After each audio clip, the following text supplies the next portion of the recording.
03:17 a.m. Bashi Channel. A U.S. surveillance aircraft holds Angels 24 at 420 knots, sensors running, crew on headsets, eyes on two things: surface tracks and the electromagnetic picture. Down below, a Chinese naval group changes behavior fast. 3 contacts widen their spacing. One turns 20 degrees to form a screen, and several AIS returns drop out within the same minute. That's not normal drift, that's deliberate. Then the signal appears, a short, high-confidence burst on a previously quiet slice of spectrum. Enough to be logged, enough to be geolocated, enough to suggest someone just switched modes.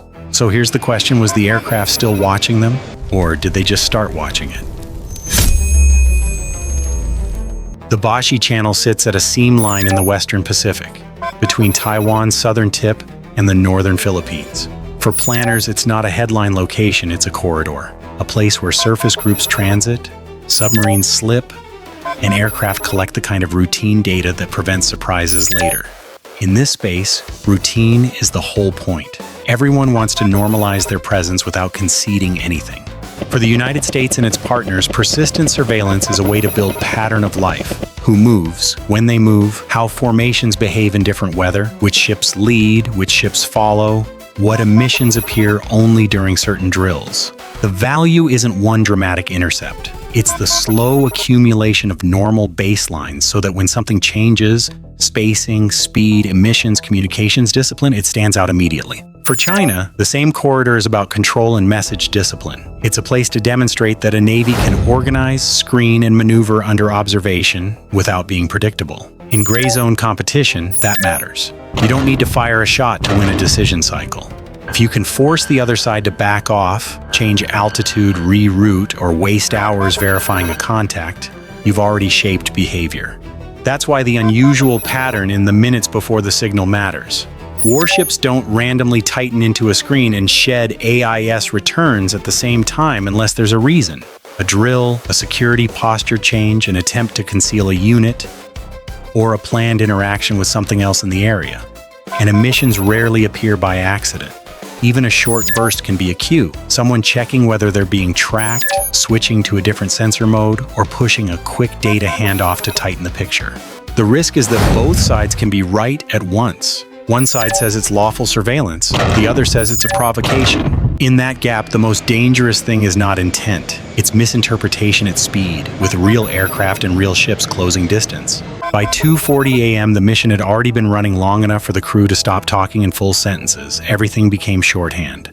Surface picture steady, EM baseline clean, log time. In the back, the electronic warfare operator worked the spectrum display like an accountant with a deadline, tagging known emitters, filtering out commercial clutter, and watching for anything that didn't belong.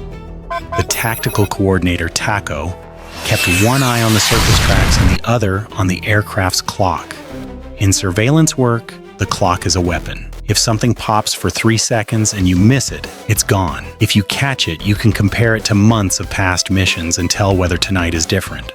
The aircraft wasn't hunting in a cinematic sense, it was building a case file in real time. Headings, speeds, relative spacing, and the small choices ships make when they think nobody can prove intent. Several contacts were running consistent speed, then one slowed just enough to let another slide forward. 2 turned almost together, tightening the geometry into a screen.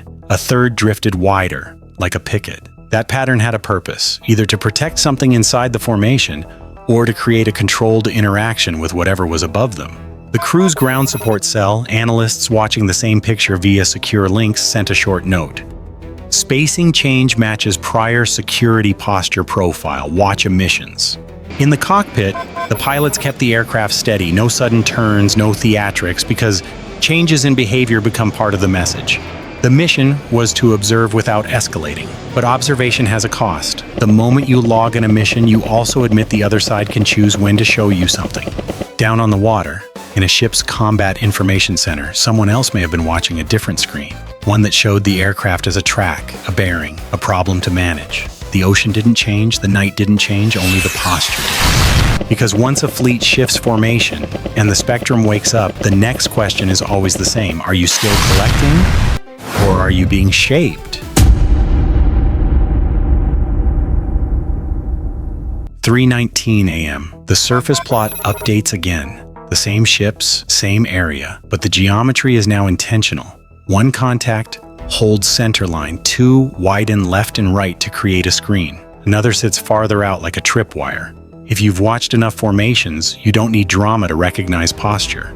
POVA. In the aircraft, nobody raises their voice. The TACO reads numbers, not emotions. Spacing increased, screen established, track IDs consistent.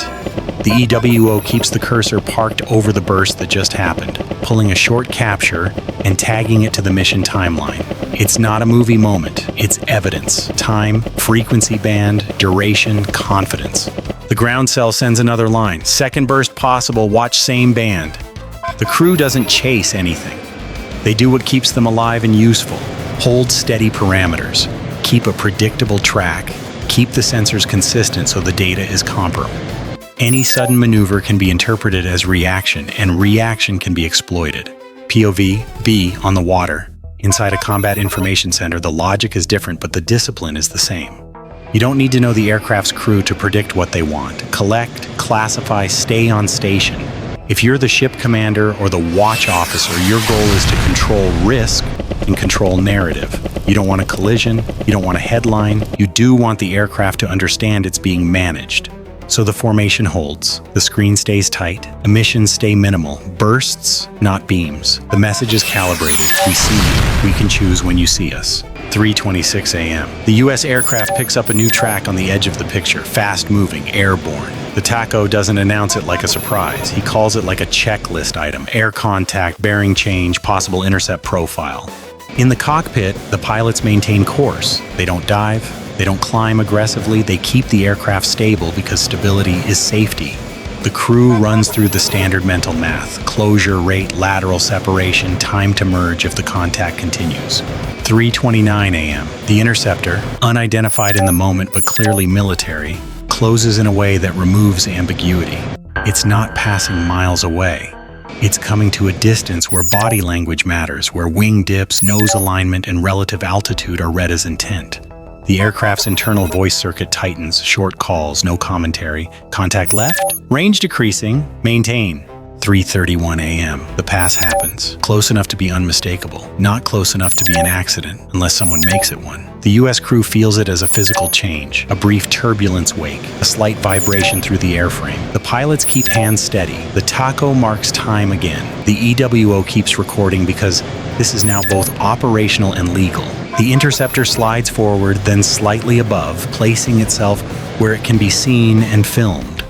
It's a message without words. Down below, the naval screen remains intact, holding the same geometry like it was rehearsed.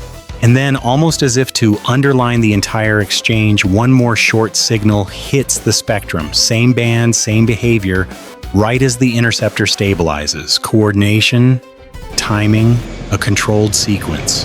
At this point, the mission stops being only collection. It becomes a decision. Stay and keep building the record, or reduce risk and break the script the other side is trying to impose. The cockpit stays calm, but the posture shifts. The pilots don't shake the interceptor or make sudden moves. They do the opposite. Hold a steady attitude and create space the only way an aircraft can without escalating, by adjusting track and altitude in small defensible steps. Recommend minor right offset, maintain Angels 24, the TACO says, keeping it procedural. The aircraft slides a few degrees off the original line, enough to increase lateral separation, not enough to look like a panic turn. On the radios, there's no argument, just documentation. The crew attempts standard calls, keeps language neutral, and logs what is and isn't acknowledged. The ground cell responds with the only guidance that matters in these moments. Maintain safety, continue collection if conditions allow, do not engage. POV, B, from the other side, the message has already been delivered. The intercept didn't have to be reckless to be effective. It only had to force a calculation. How much data is worth how much risk? The naval screen below holds for a few more minutes, then subtly relaxes, just enough to suggest control, just enough to avoid crossing a line that would turn posture into incident. 3:38 a.m. The U.S. aircraft is still on station, but now it's working two missions at once, surveillance of the fleet and risk management of the airspace around it. Because once someone proves they can shape your behavior without firing a shot, what happens the next time the signal appears? The key detail isn't that a burst appeared, it's when it appeared. In a contested maritime corridor, warships try to keep a low electromagnetic profile. Continuous emissions make you easy to classify and easier to track. Short, controlled transmissions are different. They can be used to coordinate, to test, or to cue without advertising a constant beacon. One practical possibility is a data link or coordination burst. A brief exchange that tells multiple units, update your picture, or shift posture now. Doesn't have to be long. If the formation change and the burst share timing, that's enough to suggest the ships weren't reacting randomly. They were acting on a shared cue. Another possibility is a sensor mode change. Modern radars don't always stay in one pattern. Operators can adjust waveforms, power, or search behavior depending on what they want. Wide area search, track refinement, or a quick check to confirm a contact. A short burst can be a way to peek at the air picture, then go quiet again. A third possibility is a deliberate test. In gray zone operations, forcing a response can be the objective. If a short emission makes the aircraft change track, call home, or shift altitude, the other side learns something. How quickly you react, which procedures you follow, whether you prioritize collection or safety.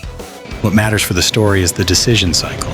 The aircraft is trying to build a baseline, normal patterns, normal emitters, normal behavior, so it can flag the abnormal. The fleet is trying to prove it can control the interaction, change formation, control emissions, push and intercept, then relax, without crossing into an unmistakable act of aggression. That's why this doesn't feel like a dogfight or a missile crisis. It's something colder. Two professionals running playbooks, where the most powerful move is making the other side hesitate. And once that dynamic is established, the next question becomes unavoidable. On the next mission, will the aircraft be watching for the fleet's ships, or for the moment the spectrum wakes up again? By sunrise, nothing on the surface looks different to a casual observer. No smoke, no emergency frequencies, no ships visibly damaged. That's exactly why incidents like this matter. In gray zone competition, the point isn't destruction, it's behavior change. Quiet, incremental, measurable. For the US side, the first impact is procedural. The mission log becomes a reference point. The exact times the formation tightened, the seconds-long bursts on the same band, the intercept profile, and the moment the aircraft adjusted laterally. Those entries don't just sit in a folder. They get compared against prior flights to answer one hard question: was this a one-off, or the start of a repeatable tactic? If it's repeatable, crews adapt. They don't get tougher in a cinematic way. They get more disciplined. Tighter safety gates, clearer triggers for when to offset track, how to position for maximum collection while minimizing intercept risk, and how to preserve evidence without turning the encounter into a contest of ego. The next crew flying that corridor will brief this incident the way pilots brief wind shear, not as a story, but as a hazard with known indicators. For the Chinese side, the impact is also practical. If the sequence achieved its goal, forcing a minor course change, compressing the collection window, or shaping the aircraft's behavior, then it's a demonstration that a fleet can control the interaction without firing. The strategic risk is obvious. Every time this happens, the margin for error narrows. Close passes normalize. Short emissions turn into more frequent peaks. Crews on both sides get used to living near the edge of acceptable behavior. And the more normal it feels, the more dangerous it becomes, because the first real accident will look at the start exactly like the last 10 controlled encounters. That's the larger consequence. Even when nobody wants escalation, the environment gets engineered to make escalation easier. Not through intent, but through habit. So the real takeaway isn't who won the night. It's what the night teaches both sides about control and how quickly that lesson gets baked into the next mission. The cleanest way to describe what happened over the Bashi Channel is simple. It was an encounter designed to stay below the threshold of open conflict while still producing a result. That's modern gray zone competition in its most realistic form. The decisive moves are rarely explosive. They're procedural, they're measured, they're logged, and they're meant to shape what you do next time. Because the most important part of the night wasn't the pass itself. It was the decision the aircraft had to make afterward. Stay on station and keep building the record, or step off the line and deny the other side a chance to tighten the script. Either choice carries consequences. One risks safety. The other risks losing the thread of intent. So here's the question I'll leave you with. When a conflict is fought in the spectrum, where a 3-second burst can change how fleets and aircraft behave. Who is really in control? The side that can see everything, or the side that can decide when you're allowed to see it? If you want, we can break down what unusual patterns look like in real maritime tracking and why timing matters more than raw power. Bye for now.